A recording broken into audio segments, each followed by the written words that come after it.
juillet Njomambo, le 14 juillet de Makambu. Satana Zabalo Azui Makambu na ye, et l'ongona l'homme de feu, ministre et défense et gouvernement ya Jésus-Christ, l'évangéliste Claude Kabundi Walesa, Mobangé ya veillé de prière. Awa, na stade de martyr de la Pentecôte, et kozala show, kobanda 20h ngingo, kino na tongo, pana na nzambe ya partout, Walesa show, abengi sibinoa, poye kosambela pour la délivrance ya mboka Congo. Tala! Yo mwana na nzambe, ata osambela rate, yaka kosambela pona mboka na yo Congo. Délivrance, prière ya kafu, le 14 juillet oyo, mama na veye, esika oyo wapi, toko balo la satana pe toko kangaye, tobwaki ye na bisika bikauka, akei kokufa di. Angaye, Walesa show! Shalom, les évangélistes Claude Kabundi Walesa, ministre de la Défense dans le gouvernement Jésus-Christ, toujours qui est dans le stade, dans le banananga, et belé dans le simananga.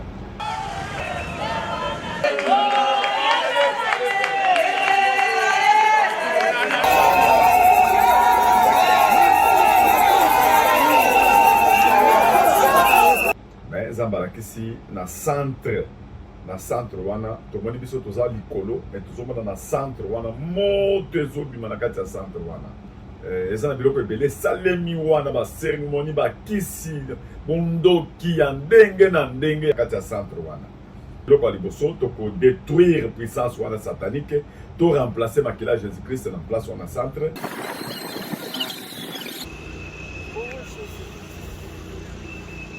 Nom de Jésus. Tozo bondela. Tozo longola moto oyo batiaki place oyo. Moto oyo batie place oyo pona ko détruire mboko oyo. Moto oyo batie place oyo.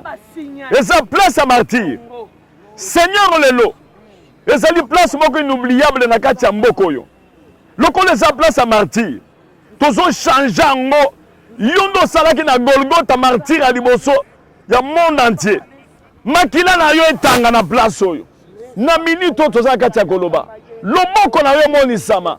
Nguya na yo se manifester. Et puis eloko mibale o tozo sala ezali ke toza ko dédier journée à le 14 juillet na maboko nzambe. Toko sabela de façon que batu o bakoya, biso a partir mo kozamboka tinase. Tout le monde bakoya. Donc bazo bénédiction. Batu ba bongo na mitema. Batu ba ndima yo. Changement total de Salema Namboka oyo. Gloire na Nzambe se manifester. Que ba tobele ba zo changer mitema. Tobi ka ba kamobele zo changer na kati ya mboka. À partir à prière to zo sala stade oyo. Ezali pona mboka mobimba. Tout le monde akoya na mosika. Ata na ba pays mosusu. Kokota ka zo kotawa. Amona loboko na Nzambe. Ata bana ne batikali mosika. Ba mona loboko na Nzambe. Lole fongwama. Loboko na Nzambe monisama. Yo yebi moto na moto. Moko na moko akoyawa. Na loboko na Nzambe kokutana na yo. Bato ba sepela. Bato ba lia. Bato ba bina. Bato ba seka. Bato ba zo repos. O baza charger. O baza ma fardo. Fardo bazo tambola nango. Bato ba yebi na ndenge ba kolia lobite. Nzambe.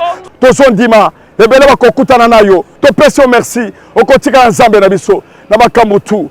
Au nom de Jésus. Merci Seigneur.